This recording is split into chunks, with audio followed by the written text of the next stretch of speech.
morning, everyone.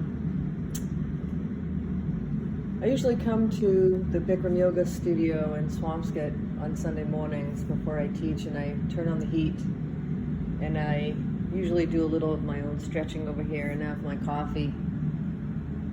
And I think about how to regulate myself, my own nervous system, my own emotions, perceptions, mental formations before I teach class. And I try to think of what I can offer to the class besides my regulated, calm presence. And of course, saying that dialogue of the Bikram Yoga series as accurately as I can possibly manage. To show up for people means I need to show up for myself, so I take time in the morning before I teach to try to cultivate some love for myself, within myself, really get in touch with that part of myself. So one thing that came to mind today that I wanted to share with people in class is this idea of performance, and that this mirror that we use in Bikram Yoga, which is a bit distinctive, makes this series a little bit different than a lot of other yoga series and a lot of other forms of exercise and so forth, is this mirror. And looking in the mirror, this is why I'm videotaping this the way I am this morning, really coming into direct embodied contact with yourself in the mirror. And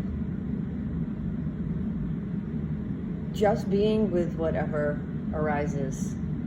When I first started to practice, I noticed over time and through repetition that my mind started to tell stories about the physical sensations that I was feeling in my body, and my mind was busy with thoughts about my appearance and my performance.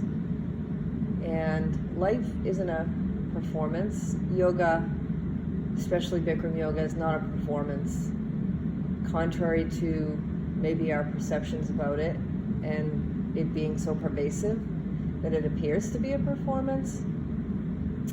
It's an opportunity for each of us to step in front of the mirror and see ourselves. And that is not an easy thing to do.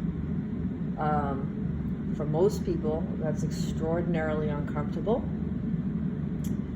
And the discomfort comes from those mental formations, the thoughts about ourselves and who we believe ourselves to be, how we judge ourselves, our appearance, physical appearance. And so that's how the mind happens to work. And it's all okay. The opportunity that this Bikram Yoga series affords practitioners, you, me, is to notice this process, notice the mind doing what it's doing without judgment, and to befriend ourselves, to befriend this process. It just means you're human.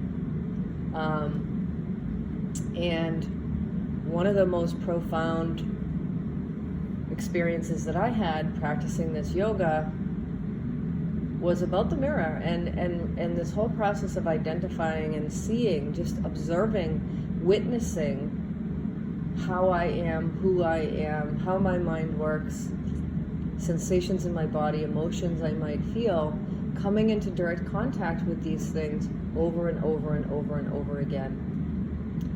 And learning to befriend myself, to befriend this whole catastrophe, this whole thing that's going on with mental, physical sensations and judgments about them and storytelling about what all of it means. And when you step back and you learn to see that this is a process that you are experiencing, you're an experiencer of thoughts and sensations and emotions. And when you can step back and get some distance from that without getting carried away with all of those sensations, emotions, and thoughts, or overwhelmed by them, or believe that's who you are, it's a profound transformation just to become that witness. And then you can develop a relationship with yourself, a different relationship with yourself, perhaps, than you had when you were involved in all of these things that are happening, all these experiences. I noticed for a good long while that I just would, my mind would pick apart different parts of my body, judge them, compare them, tell stories about them that weren't helpful, that weren't useful, that didn't help me grow. They just created more pain and suffering, and became a block to really fully being who I am, accepting all of who I am, mind, body, sensations, all of it, behaviors, so this mirror is profoundly transformative, and I think that when people walk through the door and they are willing, that willingness to come in and to just try and to step in front of themselves and be embodied, to develop a relationship with themselves, hopefully a more healthy, kind, loving, friendly, compassionate relationship with themselves, that is incredibly healing and transforming. And this is what I have found that I do as a psychotherapist, to help people come in, and in a sense I act as a mirror for them, in a non-judgmental, accepting, warm, unconditionally loving way. And so that's something that you can get in a relationship, such as a psychotherapeutic relationship, if you have a good one, but you can do it for yourself, and so it's possible to do that for yourself if you come into Bikram yoga specifically. I can't speak about other forms of yoga in the West that are practiced, vinyasa and other forms of yoga. I don't know them as well, but I do know in Bikram yoga, this mirror, Bikram Chaudhry asks us to step in front of the mirror and suffer, and really to put our arms around suffering, okay, not just to soothe, but to endure suffering.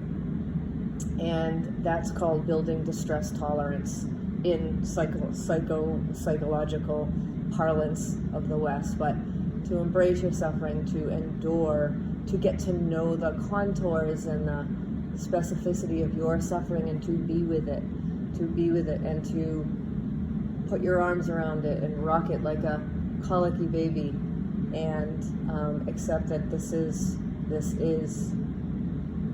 what it means to be human. So those are just some of my thoughts. This yoga is really transformative once you transform your relationship to yourself, which is really just clearing the weeds and the obstacles away that you've built up from conventional life. You've been enculturated and conditioned to believe certain things about yourself, to think the way you do, to behave the way that you do, to feel the way you do. We've all been conditioned, and so when we come under the bright lights and we step in front of the mirror, we can see the removal over time of that conditioning, and our wisdom and our love and unconditional love is within us. And that's what I call work out within as a behavioral health coach. That's something that I help people to realize. I'm not the only one. Pema Chodron, a wonderful Buddhist teacher, Thich Nhat Hanh, another Buddhist teacher, John Kabat-Zinn, lots of people, Jack Kornfield, Tara Brach, all those resources. There's so many people out there, and also people from Western psychology, psychologists, and so forth. So Bikram yoga is one way into yourself to really connect, and I like it because it's embodied.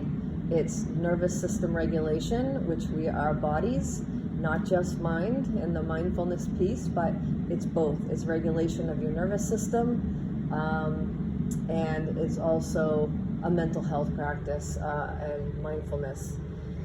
So if you've never tried Bikram yoga, I encourage you to come in and try it. Go to your local studio, and although it will appear to you that other people may be performing, and they may even be using that language of performance, like, oh, I couldn't do such and such a posture today, or, you know, I wish I could do more, or all of those things. You'll hear people wanting things to be other than they are, and a lack of self-acceptance, and a perception of this practice as a performance. But don't let that deter you. That's okay. That's sort of usually where we all start. But if you come in and you commit to this practice for whatever reason, hopefully, it is my hope for you that the more you look in that mirror and the more you get honest with yourself, the healthier you'll get, and you will really find your inner wisdom. So hopefully you'll check it out, and I want to say hello to all the people that I've taught in Bikram yoga around the world when I traveled and locally, and I miss seeing a lot of people. But I am here in Swampscott, Massachusetts, 7 a.m. on Sunday, so if you want to come by and take my class, I'd love to see you. And for new people, to people who've never done Bikram yoga or willing to try, come on in, contact me. You can visit my website, Landscapes for Learning, and contact me through there. I can help you if you'd like to do a private class or anything like that, or find out more about the practice and more about me and what I do as a behavioral health coach and mind-body educator. All right, everybody, namaste.